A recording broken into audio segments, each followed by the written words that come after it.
Consultation hub स्थापित करने और उपलब्ध बुनियादी ढांचे व स्वास्थ्य सेवा में व्यापक जागरूकता पर ध्यान केंद्रित करने की सलाह दी गई। केंद्रीय स्वास्थ्य मंत्री डॉक्टर मनसुख मांडविया ने राज्यों के साथ कोरोना को लेकर बैठक के बाद कहा कि हमारी तैयारियों में कोई चूक न हो, क्योंकि हम महामारी के दौर से गुजर रहे हैं। महामारी प्रबंधन के लिए केंद्र और राज्यों के बीच समग्र तालमेल सबसे महत्वपूर्ण। त्योहार क्यों नहीं बदलती संक्रांति पर्व की तारीख? इस बार संक्रांति क्यों है खास? जानिए हमारे साथ। देखिए संक्रांति शुभमस्तु 14 जनवरी सुबह 7:30 पर।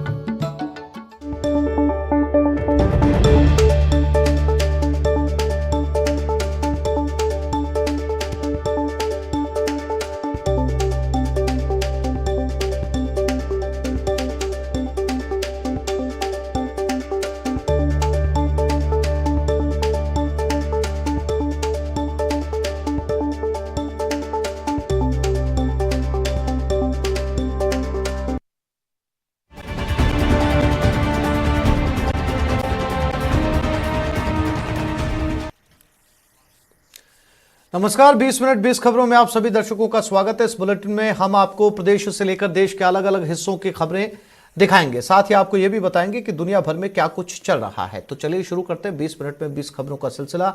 सबसे पहले खबर अपने प्रदेश राजस्थान की।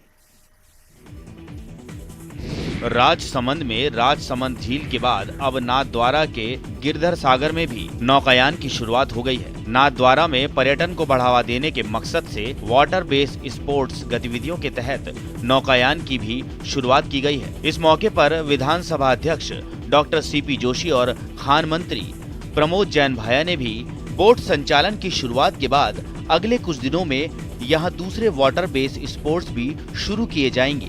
इससे नाथद्वारा आने वाले धार्मिक पर्यटकों को श्रीजी दर्शन के अलावा घूमने फिरने का भी अच्छा विकल्प मिलेगा। जो ये कार्य किया गया है बहुत ही सुंदर कार्य है। इससे यहाँ पर आने वाले श्रद्धालुओं को एक पर्यटन का अच्छा अवसर प्राप्त होगा।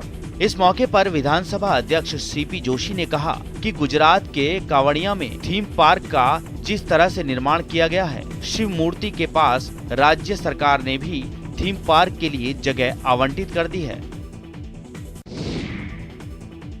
देश भर के 709 जिलों में चल रहे स्वच्छता सर्वे में दौसा को सबसे सुंदर गांव वाले जिले की श्रेणी में देश में तीसरा और प्रदेश में पहला स्थान मिला है। इस सर्वे में पहले स्थान पर उत्तर प्रदेश के कानपुर जिले को और दूसरा स्थान महाराष्ट्र के सोलापुर जिले को मिला है। दरअसल प्रधानमंत्री नरेंद्र मोदी ने गांव को सुंदर बनाने के लिए 2014 में स्वच्छ भारत मिशन निर्माण शुरू किया था और उसके सार्थक परिणाम अब धरातल पर दिखाई देने लगे हैं। देश का सबसे बड़ा ये सर्वेक्षण 3 मुद्दों पर केंद्रित है। पहला प्रत्यक्ष अवलोकन, दूसरा नागरिक प्रतिक्रिया और तीसरा मानदंड सेवा स्तर की प्रगति है।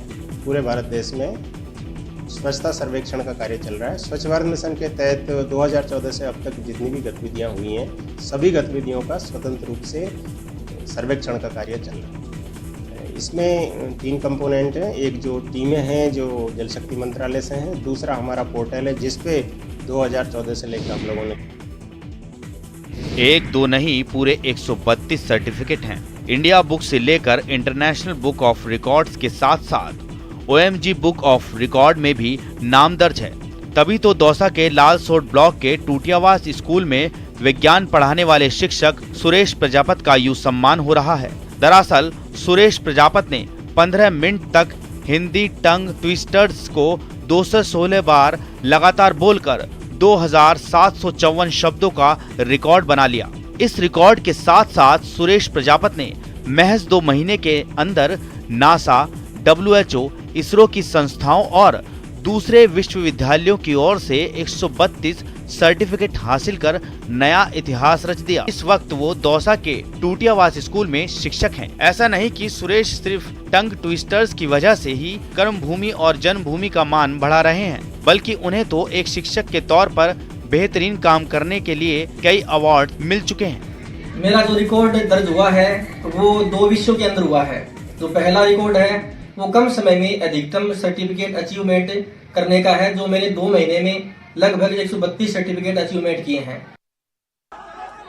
जोधपुर के रातानाड़ा क्षेत्र में एयरपोर्ट इलाके में स्थित व्यास कॉलोनी में सोमवार की रात खाई खोदने को लेकर सेना के जवान और स्थानीय लोग आमने सामने हो गए और फिर इनके बीच हो रहे विवाद को शांत कराने के लिए स्थानीय पुलिस को बीच बचाव करना पड़ा। दरअसल एयरफोर्स के जवान यहां जेसीबी चलाकर केबल डालने का काम कर रहे थे। इन जवानों को ऐसा करते देख व्यास कॉलोनी के लोगों को लगा कि ये जवान उनके रास्ते को बंद कर रहे हैं। इसी गफलत में दोनों आमने सामने हो गए। यहाँ के लोगों का आरोप है कि सुरक्षा में लगे जवानों ने इस विवाद के दौरान लाठियों से हमला कर दिया। इस हंगामे के दौरान मौके पर लोगों की भीड़ जमा हो गई। यहाँ जमकर विरोध और हंगामा चलता रहा। इसको लेकर लोगों ने रातानाड़ा थाने में भी शिकायत दी। गौरतलब है कि एयरफोर्स स्टेशन के पास बनी दीवार के पास सड़क निर्माण को लेकर व्यास कॉलोनी के लोगों और एयरफोर्स के बीच लंबे समय से विवाद चल रहा है। व्यास कॉलोनी के लोगों का कहना है कि वो यहाँ सड़क बनाना चाहते हैं, जबकि एयरफोर्स इस जमीन को अपना बताते हुए रास्ता बंद करना चाहती है।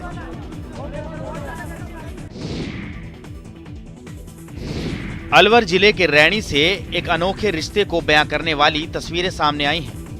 यहाँ एक 80 साल के बुजुर्ग की मौत हो जाने के बाद एक बगुला पहले अर्थी पर बैठा रहा और फिर उसके बाद अंतिम संस्कार होने के बाद तक शमशान भूमि में चिता के पास मौजूद रहा। बताया जा रहा है कि बुजुर्ग की मौत के बाद अंतिम संस्कार की तैयारियां की जा रही थी। घर में मातम का माहौल था। इसी दौरान एक बगुला घर के चौक में अर्थी पर आकर बैठ गया। ये बगुला करीब 2 घंटे तक अर्थी पर बैठा रहा। जब अर्थी पर बुजुर्ग का शव रखकर उसे शमशान ले जाया जा रहा था, तब बगुला भी उड़ता रहा और वो वहां भी पहुंच गया। अंतिम संस्कार के बाद लोग घर आ गए और बगुला चिता की बगल में ही बैठा रहा और हर कोई यही सोच रहा है कि दोनों के बीच क्या रिश्ता था। वैसे आपको बता दें कि जिस बुजुर्ग की मौत हुई है उनका नाम मोतीलाल है और वो रैणी के बगड़पुरा मगधपुरा गांव के रहने वाले थे।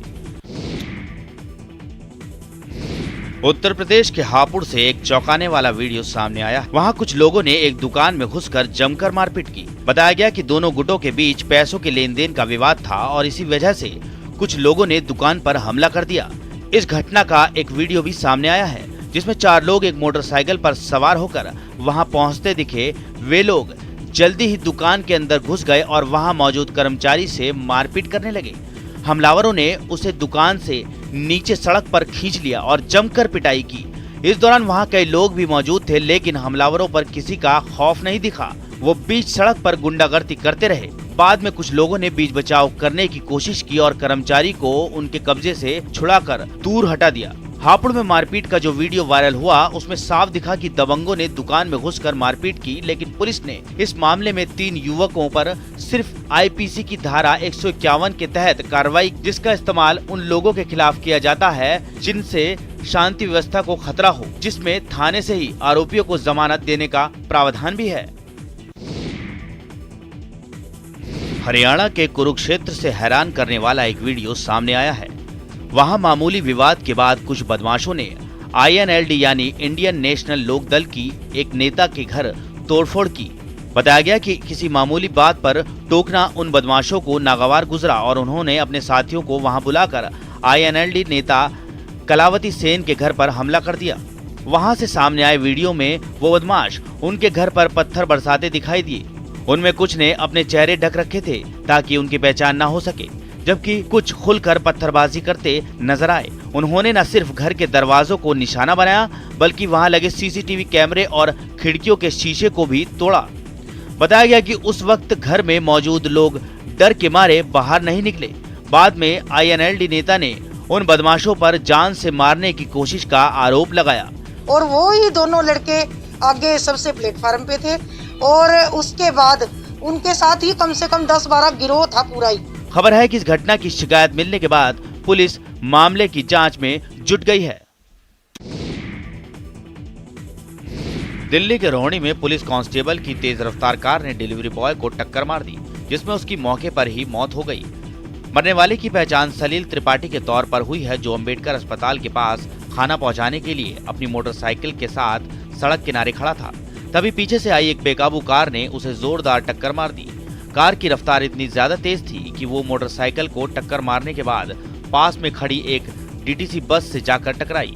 इस हादसे के बाद वहां लोगों की भीड़ जमा हो गई। कुछ लोगों ने घटना का वीडियो भी बना लिया। जो वीडियो सामने आया उसमें कार के अंदर नशे में धुत एक पुलिस वाला बैठा नजर आया, जो हादसे की वजह से बुरी तरह घायल था। उस पुलिस वाले की पहचान जिले सिंह के रूप में हुई, जो दिल्ली पुलिस में कांस्टेबल है।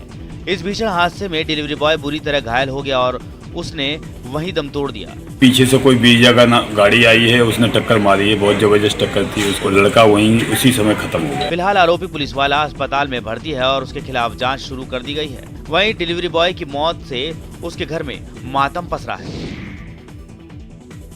मुंबई एयरपोर्ट से रोंगटे खड़े कर देने वाली तस्वीरें सामने आई हैं। वहां विमान को टो करने वाली गाड़ी में आग लगने से हड़कंप मच गया। बताया गया कि हादसे के वक्त वो गाड़ी एयर इंडिया के विमान को खींचकर रनवे की तरफ ले जा रही थी, तभी उससे लपटें निकलने लगी। विमान से कुछ फीट की ही दूरी पर लपटें उड़ती देख वहां मौजूद कर्मचारी भी सहम गए।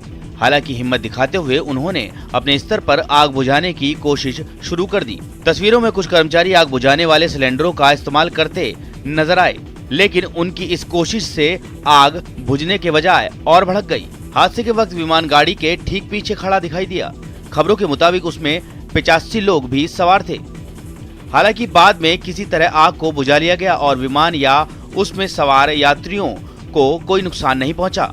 बात यह है कि बड़े विमानों को एयरपोर्ट की पार्किंग से रनवे तक खींचकर ले जाना पड़ता है कि एयर इंडिया का जो विमान मुंबई से जामनगर के लिए उड़ान भरने वाला था, उसमें यात्रियों के बैठने के बाद टो ट्रैक्टर से रनवे तक पहुंचाया जा रहा था और तभी टो ट्रैक्टर में आग लग गई।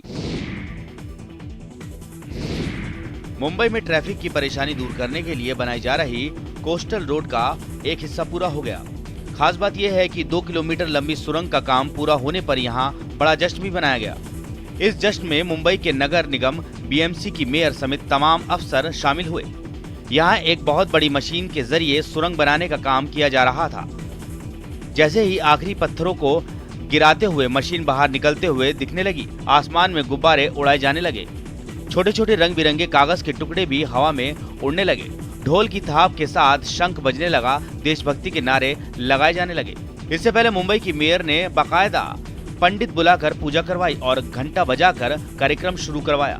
मेयर किशोरी पेडनेकर के मुताबिक इस प्रोजेक्ट का सपना उद्धव ठाकरे ने उस वक्त देखा था जब वो मुख्यमंत्री नहीं थे। ना दुर्लभ योग है कि जिन्होंने पक्ष प्रमुख करके सपना देखा और मुख्यमंत्री बन के कम्प्लीट कर रहे हैं। बीएमसी ने इस प्रोजेक्ट का एक एनिमेशन वीडियो भी जारी किया। वीडियो के जरिए समझाया गया कि इस कोस्टल रोड के बनने से मुंबई के ट्रैफिक पर क्या असर पड़ेगा। मुंबई में कोरोना के खतरे से लोगों को बचाने के लिए आरपीएफ ने कई रेलवे स्टेशनों पर जागरूकता अभियान चलाया। पिछले कुछ दिनों में मुंबई में कोरोना के मरीज बहुत तेजी से बढ़े हैं, जिसे देखते हुए आरपीएफ ने इस जागरूकता अभियान की शुरुआत की, जिसकी एक तस्वीर मुंबई के अंधेरी रेलवे स्टेशन से सामने आई। वहां आरपीएफ के जवान हाथों में बैनर और पोस्टर लिए नजर आए। उन पोस्टरों पर कोरोना से बचाव के नियम लिखे हुए थे। उन पोस्टर के जरिए आरपीएफ के जवानों ने यात्रियों को कोरोना से बचाव के तरीके बताए। आरपीएफ के जवानों के हाथ में जो है आपको अलग अलग बैनर्स नजर आएंगे, जिसमें साफ तौर पर कोरोना के नियम कानून के बारे में लिखा है। आरपीएफ के जवानों ने पूरे रेलवे स्टेशन पर घूम घूम कर यात्रियों को कोविड प्रोटोकॉल के बारे में बताया। वहीं एक जवान ने पीपीई किट पहनकर माइक के जरिए लोगों से मास्क पहनने की अपील की। सभी यात्रियों से निवेदन है कि रेल यात्रा के दौरान अपना मास्क पहनकर रखें। बताया गया कि इस तरह के जागरूकता अभियान मुंबई के कई रेलवे स्टेशनों पर चलाए जा रहे हैं ताकि कोरोना के खतरे को कम किया जा सके। कर्नाटक के पूर्व मुख्यमंत्री और वहां के कांग्रेस अध्यक्ष डीके शिव कुमार पर कोरोना नियम तोड़ने के आरोप में केस दर्ज कर लिया गया है। कर्नाटक बीजेपी की ओर से उनका एक वीडियो शेयर किया गया, जिसमें डीके शिव कुमार मीडिया से बात करते करते खांसते नजर आए। वीडियो में उनके पास बैठे ज्यादातर लोगों के चेहरे पर तो मास्क दिखा, लेकिन डीके शिव कुमार के चेहरे पर नहीं। ऐसे में कोरोना की तीसरी लहर के खतरे के बीच वो लोगों के बीच बैठकर खांसते नजर आए, मानो जानबूझकर कोरोना बांट रहे हों।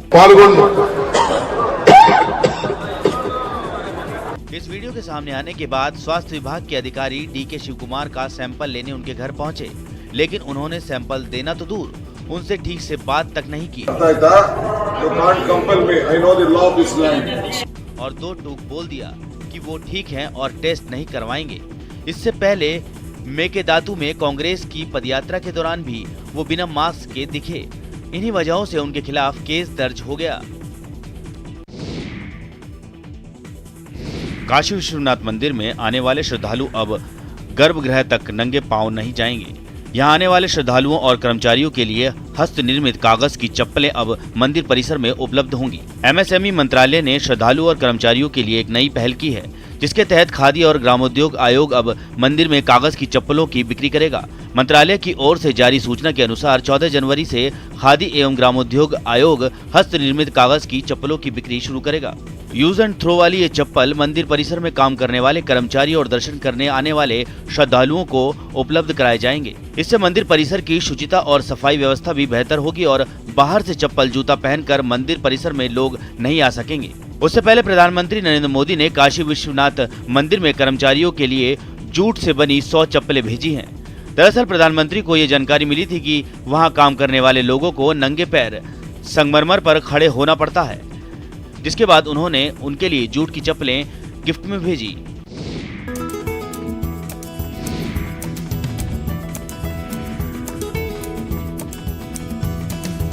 अद्भुत और अद्वितीय हस्तशिल्प उत्पादों का संगम है ये क्राफ्ट बाजार। चाहे लकड़ी के सामान हो या फिर कपड़ों के, चाहे बर्तन हो या घरों की सजावट के, सब कुछ नायाब नजर आता है इस क्राफ्ट बाजार में।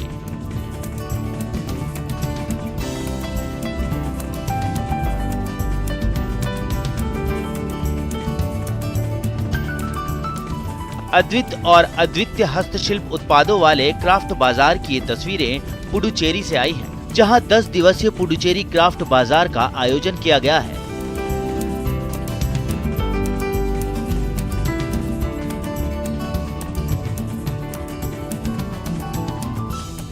बताया जा रहा है इस क्राफ्ट बाजार में 100 से ज्यादा उत्पादक आए हैं। खास बात यह है कि यहाँ जो भी सामान बेचने के लिए आए हैं उन सबों पर भारतीय कला और संस्कृति की झलक साफ नजर आती है।